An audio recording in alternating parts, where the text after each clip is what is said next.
Në qendrën kulturore të fëmijëve Kujtimalia, në klasën e arteve dhe zejeve, fëmijët kanë krijuar lule me duart e tyre të vogla si dhuratë për 8 marsin.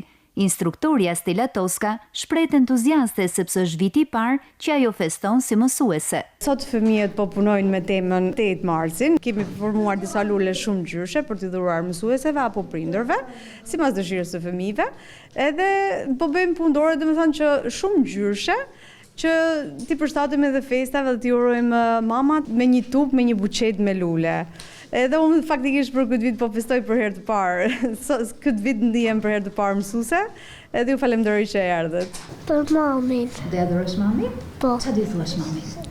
Të dua shumë. Unë do ja dhuroj këtë lule mamas sime dhe do i them gëzuar 8 marsin, të dua shumë.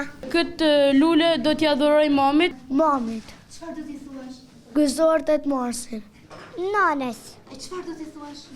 Gëzuar 8 marsin. Lule. Kujt do t'ja dhurosh lule? Mamit. Po çfarë do t'i thuash mamit? Gëzuar 8 marsin. Unë do t'i them mamit gëzuar 8 marsin dhe të dua shumë. Fëmijët me lule në duar dhe me zërin kumbues urojnë mamat e tyre nga RTSH Shkodra.